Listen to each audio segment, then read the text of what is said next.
Thank you so much. So you're from Brooklyn. I am from Brooklyn. That makes you a down-home girl. I try. Haven't you missed me? So how long have you been acting? I've been acting since I was 3 years old, so I just turned 24. It'll be 21 years. 3 years old. At 3, did you wake up and say, Mom, I gotta do this? Her whole thing was I have to finish high school, which I did, and I graduated top honors as magna cum, did that whole thing, applied to colleges, accepted USC film school first year, and then just didn't. Do you regret sad. not going to college? No, I mean, at that point, for me, college would have been an unrealistic experience in the sense that I'd already been acting for so long, people would know who I am. For me, throughout my life, my career was so much more important than, you know, some mean kids, because kids are cruel. I had a really, really horrible time in school. They were terrible and torturous and evil. Because what? Were they jealous that you were on TV? They really made fun of me and tortured me, but look at me now.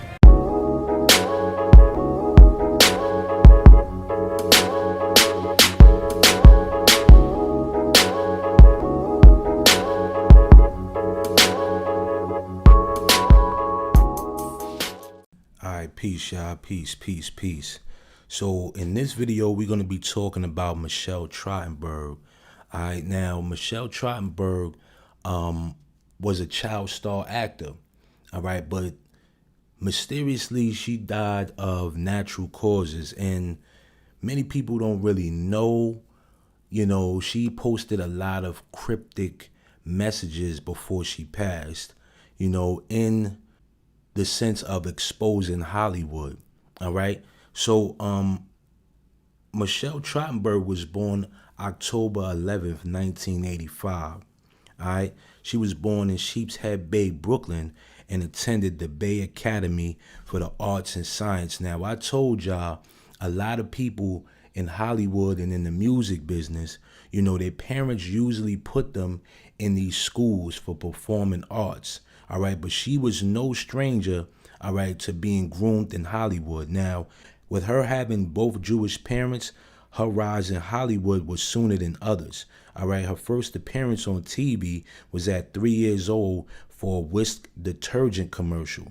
Now, many people don't really see the brand Whisk anymore. It's been replaced with, I think, Tide and stuff like that. But she would be featured in over 100 commercials from the age of 3 and up.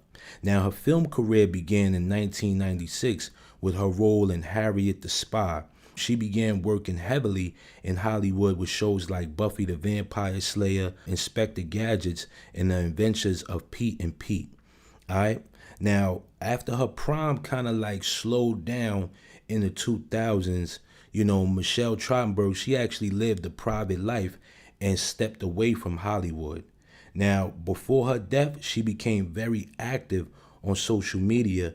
And like I said, she shared some very cryptic messages that we're going to break down. Now, many of her fans started to notice she was not in a healthy state, and she actually responded to them. Michelle, you look sick. Are you okay? And she said, explain to me how I look sick. Did you lose a calendar and not realize I'm not 14? I'm 38. How sad for you to leave such a comment. Now, if you ask me, I think she was groomed from a very young age. All right, like take a look at this cover of Maxim where it says Michelle is all grown up now. All right, and we're going to go into, you know, how a lot of these creeps in Hollywood were actually treating her. Now, during the pandemic, this article had made headlines, okay, and it was referencing a guy by the name of Joss Whedon, all right, who was forbidden from being alone with Michelle Trachtenberg on the Buffy set. All right. Now, we already know during this time, people like Dan Snyder, who was, I guess, the boss of Nickelodeon, you know, he kind of got exposed around this time for doing some creepy things with a lot of those child star actors. But she followed the same suit as, like, you know, Amanda Bynes, Miley Cyrus, Ariana Grande, so many people that were victims in Hollywood. Now, Michelle had actually said that it was way worse and explain what kind of took place. Now, here's what I'm talking about. You know, the forbidden word in Hollywood is you're not supposed to speak about that, okay? Because that's considered what they will call breaking the oath. Now, on her Instagram post, she said, "While I'm proud to have my name associated with Buffy Summers, I don't want to be forever associated with the name Joss Whedon. I am more focused on raising my family and surviving a pandemic currently, so I will not be making any further statements at this time, but I stand with all survivors of abuse and am proud of them for speaking out." Now, in the caption below, she stated that something way worse had taken place.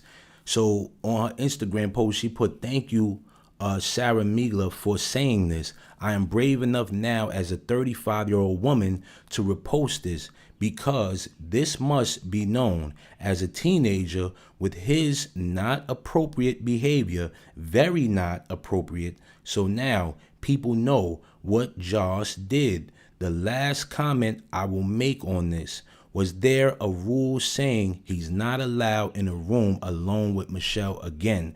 Now, like I said, this is considered to be breaking the oath in Hollywood. All right, you're not supposed to speak out about this stuff. When you take a look at people like Amanda Bynes, we all know that there are stories of her being in rooms with people that she wasn't supposed to be in. But why hasn't Amanda Bynes ever spoken up? Okay, because it could be dangerous to her life. You understand what I'm saying? Now, on her Instagram, she started to post a lot of cryptic messages, right? Kind of like showing grace to the occultic practices in MK Ultra. As y'all can see here, you see she posted this picture up and said, "Should I ask the artist if I can use this as my new headshot?" But if you pay very close attention here, you see the one eye symbolism, okay? This is showing her trauma, the circles around the eyes of sleep deprivation. All right, so she's being very strategic with this. All right, and then you have people in the comments literally saying this is Illuminati. Why is she posting this? Like, she just went off the deep end in her last few posts. Here's another post on her Instagram with showing the one eye symbolism, right? Basically, you know, giving praise to these people. Now, whether she's exposing them or revealing secrets, nobody knows. All right. But look at the caption here. It says, "I have my eye on you." Now, maybe it's possible she got sent a phone call from somebody for making that statement during the pandemic of exposing Joss Whedon. All right. But this is what I'm saying. Like, there's no coincidence when you start to see a lot of this stuff before these people meet their demise. Now, here's where it gets creepy, right? Because we're going to talk about her being in certain secret society clubs and stuff like that. But she put up this picture of this mouse with this fractured skull and its ear being taken away. Now, if y'all know about MK Ultra, right, it's basically monarch butterfly. I did videos on this speaking about how Disney is in cooperation with mind control, okay? And when you start to see images like butterflies, the Mickey Mouse ears, this is paying tribute to let them know that, okay, these people have been under mind control. Now, what I believe is Michelle Trachtenberg was definitely under some type of mind control, being that she was in the industry at a young age, okay? Now, this is why I'm talking about with the exposure, right? We see the butterflies here that she posted, and the caption says, "If you know, you know." Okay? Now, most people wouldn't understand what this means, but like I said, it's Project Monarch Butterfly, which is another word for MK Ultra. Okay? The CIA uses these images to trigger these individuals. And as y'all can see in the background of this is the black and white pattern. Okay? To symbolize that hypnosis. Everything that she was posting is pretty much strategic. Now, whether some people believe that she was exposing these people, that's a different story. But we got more stuff to show. And also, I have to add that this painting that you're seeing was created by Ashley Longshaw, okay, who is a firm believer in satanic imagery and the occult. All right, she's no stranger to MK Ultra either. Now, this is kind of cryptic because in the caption she says, "The cage is in your mind. Set yourself free, spread your wings, and fly." Now, most people know that when you see a person sitting inside of a bird cage, that's all considered MK Ultra. People like Coi Leray have already shown and displayed this. This is all MK Ultra. Whenever you see an artist in a music video and they sitting inside of a bird cage or whatever the case may be, that is to show that they're controlled and trapped, okay, and they can't be set free. So when you start to see a lot of this imagery that she's portraying to her fans, it's showing you that she's either a part of this or she's trying to expose it. Now, this image right here is, important because a lot of people that are MK Ultra slaves understand this whole concept of dismembering themselves, right? A lot of people go through these psychological tortures where they are involved with the CIA and, they start to harm themselves or self-inflict themselves or, dismember certain parts of their bodies because of the trauma that they've experienced. All right. And certain parts of their body may be infected, okay, with this psychological trauma. So with her putting up this picture of, sometimes you got to do it yourself, she's kind of like letting it be known that this stuff really does take place. Now, as y'all can see, Michelle is sitting in front of a picture that's showing one eye symbolism, right?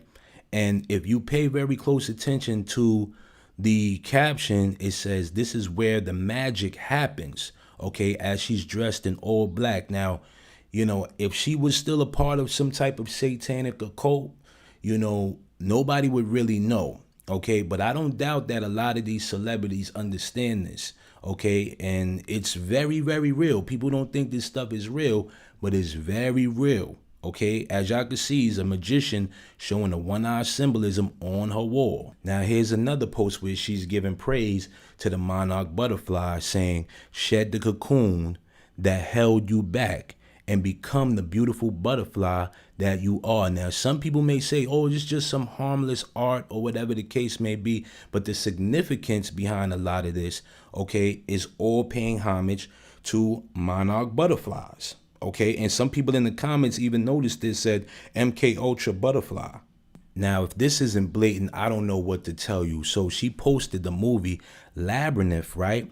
Now, if you never saw this movie Labyrinth, it's kind of like a cult classic by David Bowie. And it basically focuses on, the mind control aspect. And she says this was one of her favorite movies growing up. This is how she first met David Bowie. She watched it so much she broke the VCR. "I learned that imagination has no limits." Okay, that the Goblin King can be sexy, meaning the devil. Okay, and the power of voodoo is intoxicating. You remind me of the Babe, R.I.P. Now, like I said, if you never saw this movie, The Labyrinth, it kind of like focuses on, technology and training a person's brain, resetting a person's brain. You know what I mean? So with her posting this randomly, it just kind of like showed, she was giving codes out to people. All right. She was literally giving codes out. Now, she posted this also with the one eye symbolism and a representation of Black Christmas.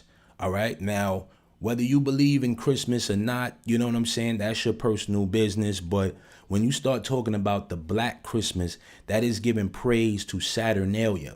That is giving praise to these dark beings that is mainly focused on. So she knows exactly what she was doing around this time. Now, this picture is kind of creepy because she posted this in 2022, right? And said that she had broke her foot, all right, and had to still work in Hollywood. Now, if y'all know that she wasn't even in Hollywood at this time, so maybe she was paid a visit from somebody. This is what I'm thinking, okay? This is exactly what I'm thinking. And, she explained that, she had to still go to work and she wasn't really doing anything, in Hollywood. Mind you, this was during the pandemic. Hollywood was basically closed. So how did her foot get like this?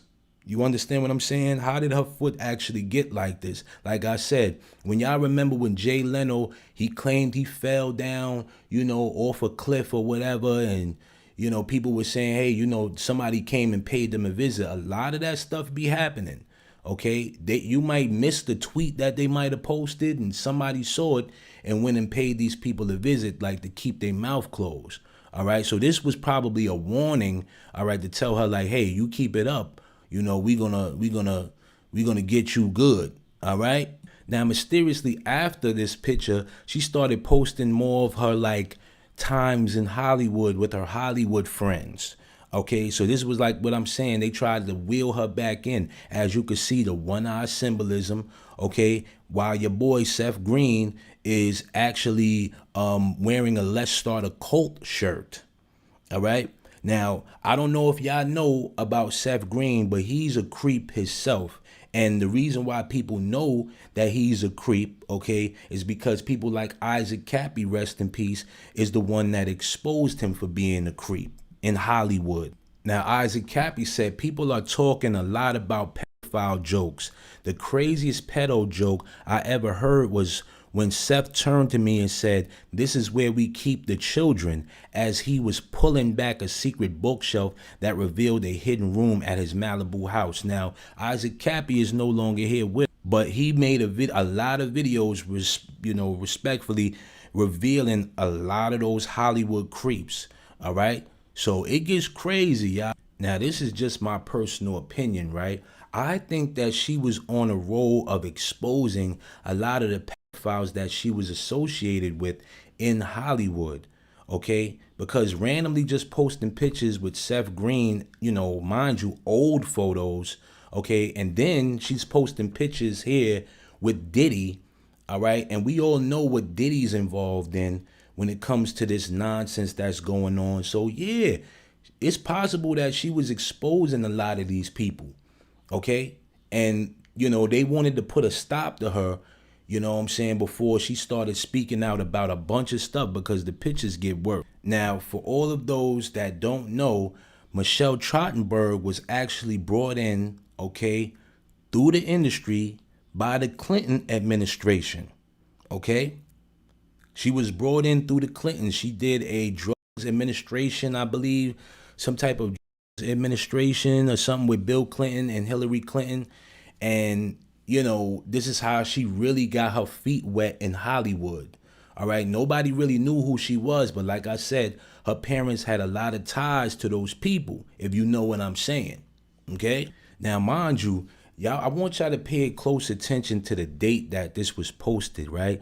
This was around 2016 when Hillary Clinton was running for president, right? But understand something. This is also the time when that whole P thing got revealed, all right? And Michelle put, we standing with you, Hillary, okay? She was standing with Hillary during them times. Like, mind you, some people may say, oh, she was just choosing a political side or whatever the case may be. But, I mean, you couldn't not hear those loud screams of this whole nonsense. It was crazy. Now, she randomly posted the secret society, okay, which is called Club 33, that resides in Disneyland, if I'm not mistaken. And it costs $75,000 to become an initiate in this secret club, right? And I think they're told their dues every year is like 25,000 or something like that. But there have been people speaking out about this. Like they say it's more than just a restaurant. A lot of your famous celebrities go here to, do nasty things with, okay, that have been abandoned at Disneyland. You understand what I'm saying? And last time I talked about this on my YouTube channel, they didn't really want me discussing that. But there have been stories of a lot of children that went on these Disney cruises and their parents just left them and abandoned them. And what would happen was Disney would, take these kids and, raise and groom them in these little secret hubs at Disneyland. Now, when you talk about Club 33, you know, a lot of people are familiar with that. Your favorite celebrities all participate in it. It's some weird, sick stuff that goes there. But for her to post this, you know, just randomly, it just kind of like showed, okay, she may know something. All right. Now, here's something interesting is what you're seeing here, the light bearer. All right. The light bearer in Latin means Lucifer. Okay, so why would they have this in here, you know, paying tribute to the goddess Columbia, all right, inside of Club 33, all right? So now, as y'all see, you know, she's got the bunny ears, okay, dressed in all black at Club 33, all right? So this is what I'm talking about. A lot of these people go through mind control, okay? And the only way that they could break free is through death. All right, now rest in peace to Michelle Trachtenberg, you know. I mean, she made an impact, you know what I'm saying? But when you look at a lot of this stuff, you know, it's like a way for them to cry out. You know, you have people like Ariana Grande, Amanda Bynes, Miley Cyrus, you know, Britney Spears. All of these people grew up in Disney and just went off the deep end, okay? Either they became either darker or they just lost their mind. All right, there's something really creepy that goes on behind the scenes at these Disney places, and most people don't realize that, okay? So we got to keep these people in mind and realize, like, sometimes this is like a cry out for help.